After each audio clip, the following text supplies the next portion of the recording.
This is True with True Concept 360. Tonight, I'll be reacting to the story of Kei'Mani and what happened to her.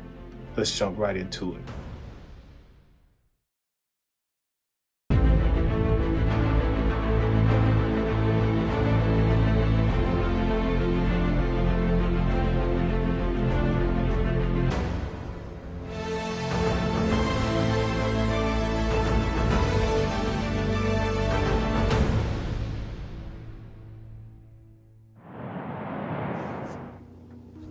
Kei'Mani was phenomenal. Kei'Mani was a helper. She loved older music. She loved playing video games. She played basketball for Spring Elementary. She was highly intelligent. She loved the friends and family that she was allowed to be around. She was phenomenal. Like I said, she was like no other kid her age.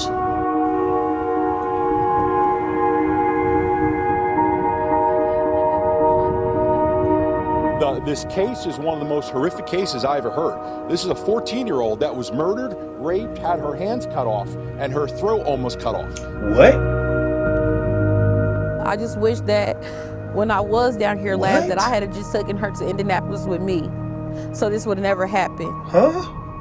A lot of things, you know, woulda, coulda, shoulda, but at the end of the day, I just really wish that whatever happened and whoever did this, y'all didn't have to do that to her. What do you mean you should have took her to Indianapolis? One of our SWAT teams I don't was understand. working a dangerous individual who was wanted for a serious crime. This is an absolute animal that came into our town. Our SWAT are the best of the best. We send a message. You murder somebody, do not come to this town. Wow. It's just devastating that that me and my family have to go through this. Wow.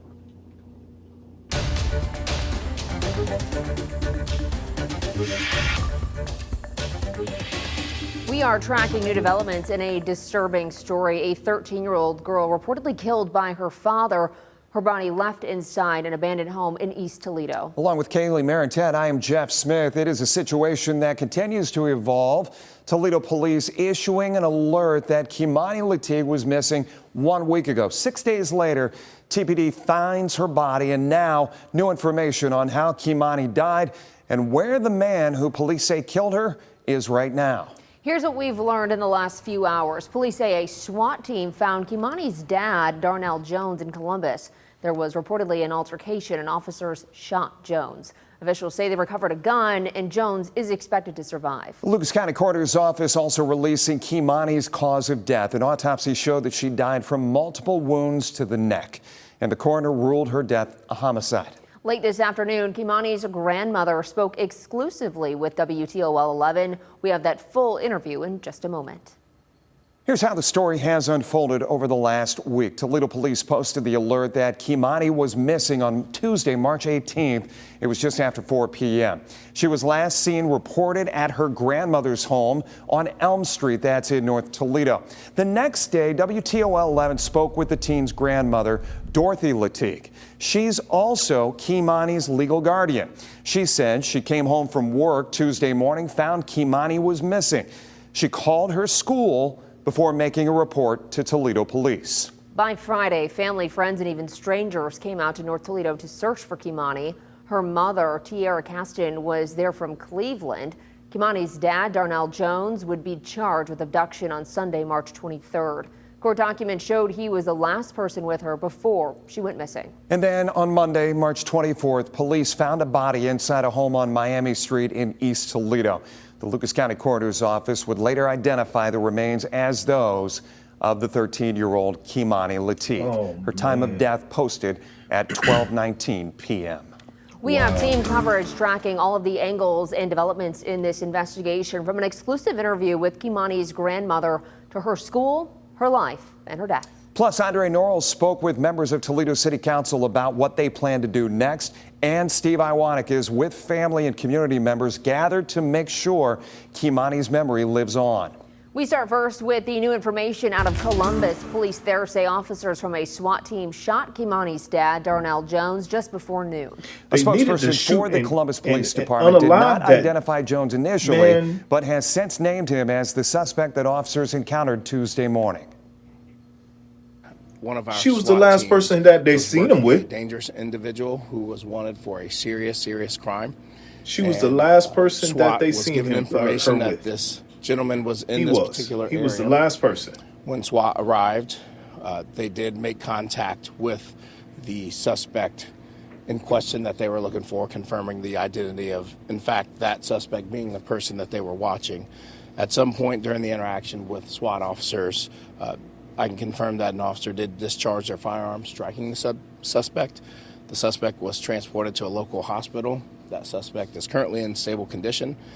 Thankfully, no officers were injured. No one in the public was injured, but it's important to know, obviously, given this is an unusual area where we do not see a lot of crime, we just want to reassure the public that this is a safe, contained situation and there is no longer a threat to the public. Were any guns recovered off of the suspect? I can confirm that there was a firearm recovered from the scene that obviously was not the police firearm. So, like I said, it's still early. We're working through that, but I can confirm we did recover a firearm. Do we know what the suspect was doing in this area? We don't know that, and that is one of the things that investigators are actively trying to determine right now, because we don't believe there's any reason for him to be in this specific area in terms of knowing someone or trying to engage in any additional criminal activity. Was the suspect pulled over in a car? We saw a car that was being looked at. Yeah. Was he in a home? Where was he? There was a vehicle involved, and this interaction, I can say, happened outside. Beyond that, we can't get into the specifics just yet until we continue the investigation. So you're saying he's unstable, so you believe these are not life-threatening injuries? Correct. We do believe that he will survive his injury. Man, While the spokesperson for Columbus Police didn't release much information, the president of the Fraternal Order of Police Lodge 9 did. He detailed some of the disturbing details in this case and outlined his understanding of why officers were searching for Jones in the first place. I received a call we never want to get. One of our officers was involved in a police-involved shooting. Immediately went to scene to speak to our officer. One of our SWAT officers, a dedicated officer, highly trained, as you know, our Special Operations Bureau, longtime member. He's okay. Thank God he's okay.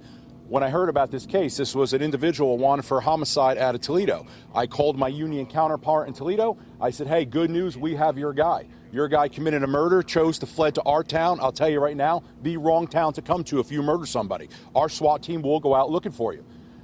This case is one of the most horrific cases I ever heard. This is a 14-year-old that was murdered, raped, had her hands cut off, what and reason? her throat almost for cut no off. reason. This is an absolute animal that came into our town.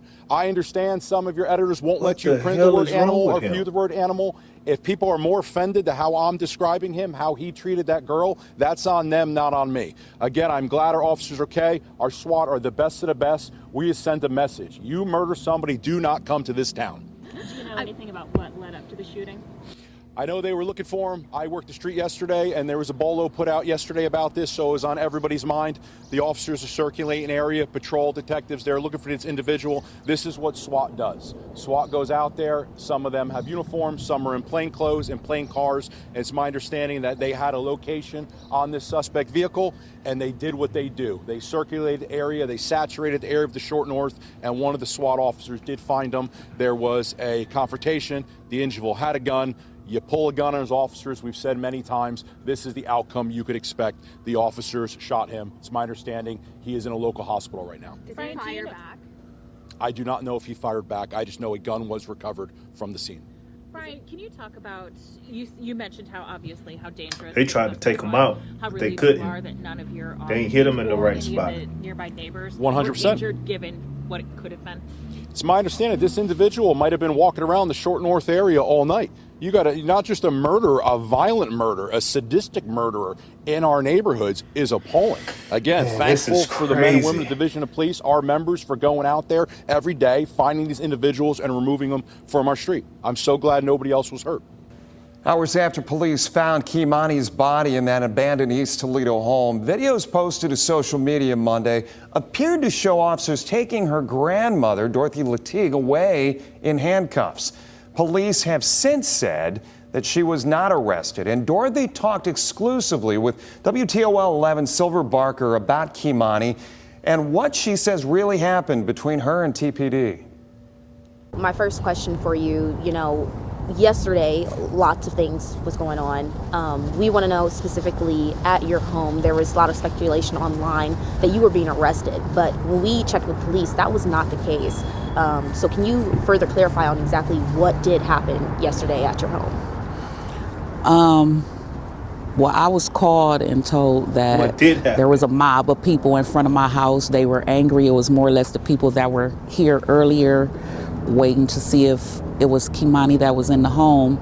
And why is the mom separated from the daughter? Basically, some people from the neighborhood had contacted me and said that there was a mob in front of my house and they were talking about what they were going to do to me once I came home.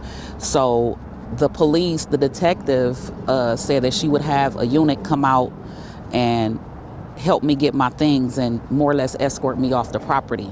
I asked to be handcuffed just so they can get the away from my property. Are you scared? So no, I was never arrested. I was taken downtown, but I was never arrested. Are you scared for your safety right now? I am. Wow. What are some of the things that you've been hearing and receiving man. from people? These people they said they was going to blow up my house. They said they was going to do harm to me. It's just been a barrage of different things that they've been stating. They handling this situation too calmly. Yesterday, let's backtrack first for a little bit. So you are the guardian of Kei'Mani, or you were the guardian of Kei'Mani, correct? I wouldn't be able to talk. I am the legal guardian of Kei'Mani.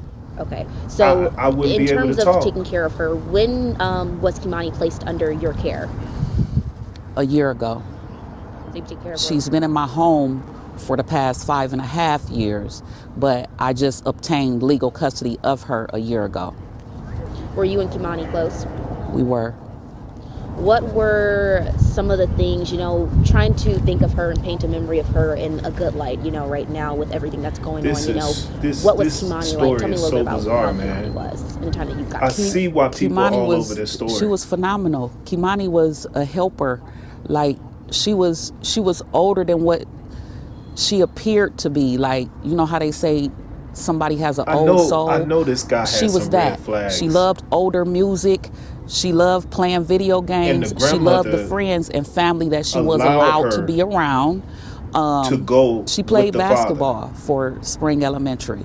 She was highly intelligent. For the father to do something like I'd that, like to clear up the mental issue. Surely. Statements. No, she was not mentally ill in any way. We had her, assessed, and they didn't feel as if anything was wrong with her mentally. So that was not a issue. But back to Kei'Mani. Y'all are mentally fucking ill. She would, y'all are mentally ill. Say for instance, someone would come over and they had children. They didn't have to worry about their kids because Kei'Mani immediately embraced them and would play with them. Kid stuff. She was phenomenal. Like I said, she was like no other kid her age. What school did Kei'Mani go to? She went to Spring Elementary. And we were told that at that time she was doing good in school as well too, correct? She was. She had brought her grade point average up from a 3.4 to a 3.9. And actually they were going to have an award ceremony for the basketball players today at 5:30, but when I divulged to them that she had passed, they've rescheduled it. She was going to receive her trophy for being, on the team and stuff. And she has a birthday. This is crazy. Her birthday is Friday. The girl is 13 years old. She would have been 14. 14 years old and still in elementary school? For her birthday? We were going to have her a large birthday party because it would have been her first birthday where, once again, all of my children were together and could participate in the party. Her mom was supposed to come and everything. So I asked her early on, what type of party do you want? She said she wanted a basketball themed party. So that's what I bought. Things that revolved around her playing basketball. I'm still receiving stuff in the mail for that.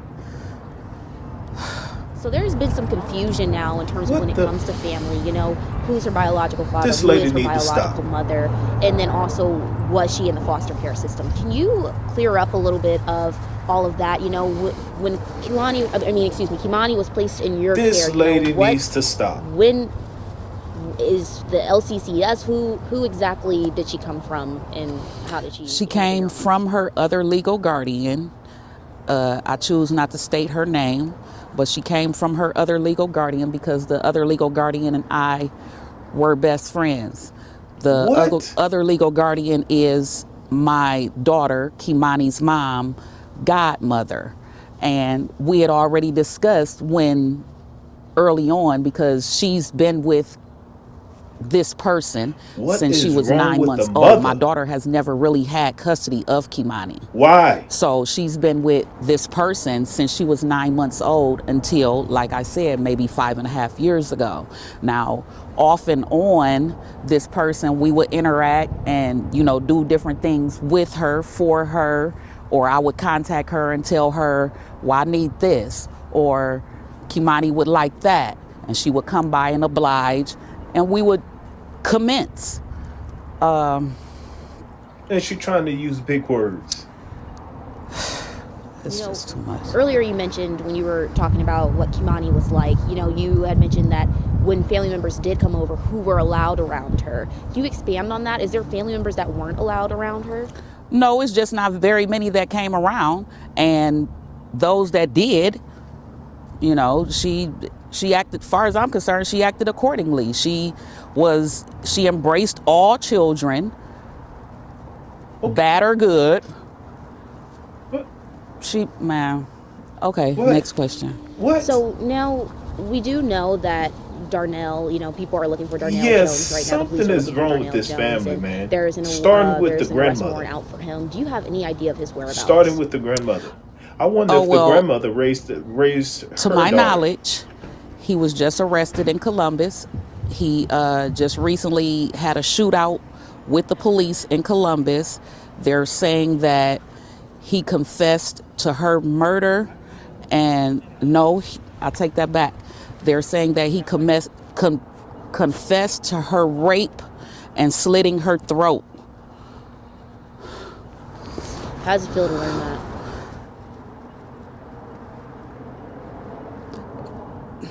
I can't even say.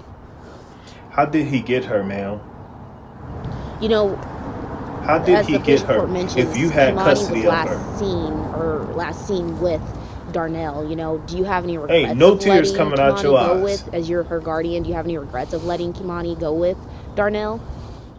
I do, only because, like I said, I feel deceived. I feel like this was pre-planned. I feel like you meant to do this. I feel like you was grooming her. What?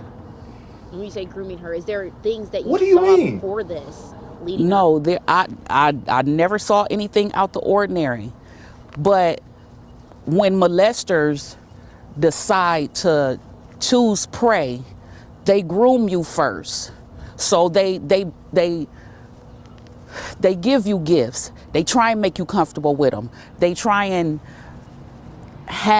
say little things to you that you and they can keep secret. Not all the time. And then eventually they pounce. Not and all that's the how time. I feel that. Oh God, how all of this is played out, I feel that's what happened. What? She was a virgin. She didn't like boys. You had custody of. There's the also girl. comments, and we're just trying to address those. You have There's no comments tears online coming out your eyes, and you again acting like that. You know, Kei'Mani, her home situation, she was abused. What do you have to say to that? Okay, abuse in whose eyes? What? Because she was not abused. Yes, she was chastised whenever she was wrong or did things wrong. Other than that, she was not abused. She was not just whooped for no reason or just because I felt like it. This woman got problems. I've went through this twice because the school system had contacted CSB on her behalf when she went to Bennett Academy. And they came in, they did a case study and closed it. They've stated there's a way to chastise children without physically harming them. And you need to whoop them on their behind, nowhere else. So, okay, with that in mind, I knew that. Why are you getting upset? So she didn't have like bruises all over. The little girl is gone. How long ago was that when they came into your home? You trying to fight for your freedom. I would say the latest, it was approximately 7 months ago. And so you say the latest. So was it a few times that they came into your home? It was twice total. What is going on? I'm going to tell you. This is the truth. What is going on? The reason why she's acting out like this is because she's scared that they may investigate her and blame her of the reason of releasing the little girl to the father, because she had full custody of that little girl. And there was a possibility that the little girl had some mental issues. Obviously, she had a slow learning disability. She was almost 14 years old, still in elementary school. That's a problem. Where's the mother? I don't believe the grandmother of Kei'Mani, I don't believe she raised her own daughter.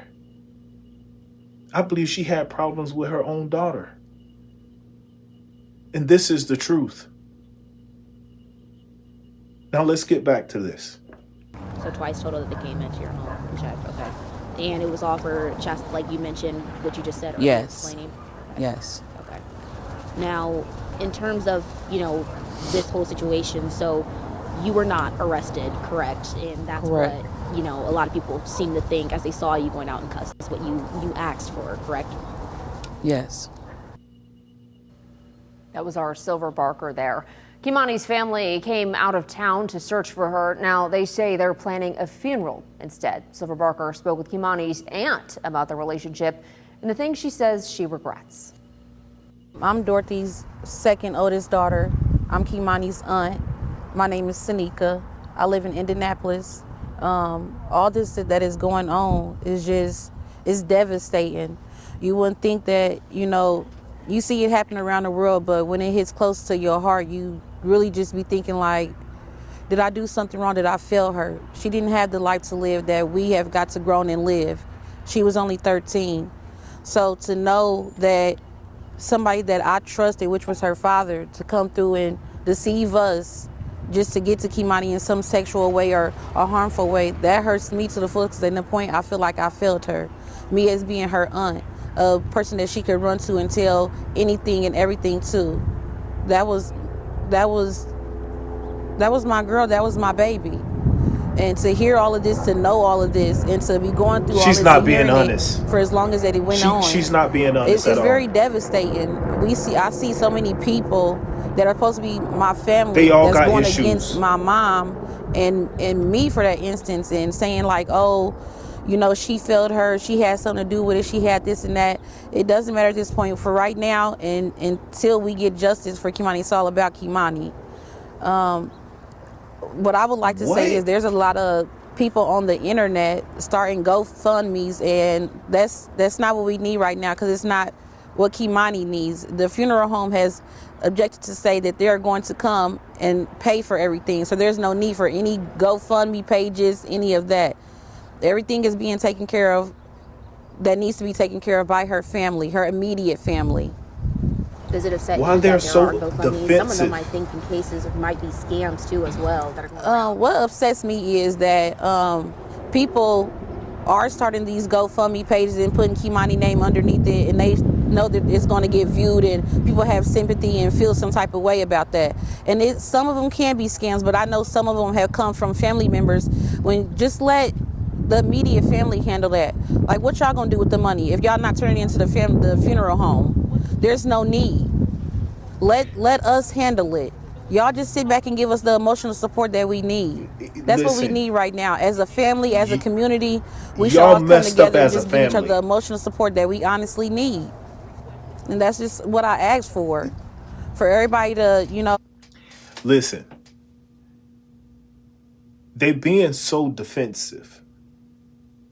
Why are they being so defensive? People have genuine hurt for what happened to the little girl, and they being defensive. If that little girl was protected like they're putting on, like this little girl was protected, things would have been differently. And she probably would be living today. Let's see what's more she have to say. Calm down, breathe. I know this is a hard time, because it's not just a hard time for y'all. This is a rough time for me. I just need y'all to come together and understand that we need each other as a community, as a family, and emotional support is what we need the most in this situation. You know, yesterday the crowd was, yesterday if you were here, I'm assuming, you know, the crowd was very upset, lots of emotions going through too, you know, especially at this time with such a sensitive situation. You know, we've heard multiple comments out in the crowd, you know, attacking or pointing fingers at your mom. So, you know, what has it been like finding her support system and helping her out? In a way, you have to be mature enough to decide, am I going to follow along with the crowd, or am I going to, you know, stick around with the loner? I'm to the point where I'm not following nobody. I'm going with what's right. If it was your mother, if it was your niece, would you console your mother? Would you console your, you know, the person that was closest to her who lived with her? I'm not out to Not if she's doing the kid wrong. Not if she's doing the kid wrong. Go against anybody, no way. Except the person who did this, which I believe was her father, Darnell. I don't have any other anger pushed towards anybody else. I'm angry that this happened, but I'm angry at the person who did this. Do you know because you all are really have you been in contact with supporting Tiara, the mother? Yeah, I've been in contact with my sister. This little girl needed it's been y'all briefly. more than It's been anything. over through text. Like I said, I live in Indianapolis. I seen her yesterday, but that was very brief. It wasn't even more than 5 minutes. It was more or less that she wanted to show me my other niece, Kazaria, which is Kei'Mani's youngest sister. But it wasn't like it was oh sis, what are we gonna do? Any of that. And I don't wish this on nobody. I really don't. I could, you know, your mind go different places when it's a baby. That was a baby. Like I said, I have a very close relationship with Kei'Mani. She was a tomboy. She wasn't out looking for, you know, trying to be fast or, you know, mischievous or any of that. So for her mother to... All right. I'll stop the video right here for a second. And I'll do a second part to this. There's a lot to cover. Because this family is not being honest. They're not being truthful to themselves. They're not taking the blame. They want to push it off on someone else, even though that this little girl, they found the person that actually unalived, which was her father. But them as a family that was supposed to was supporting this little girl, that little girl didn't have no backing whatsoever. She went from family member to family member. And now she has been unalived because there was lack of support for this little girl. So let's get into the second part of this news report and see what more they have to say.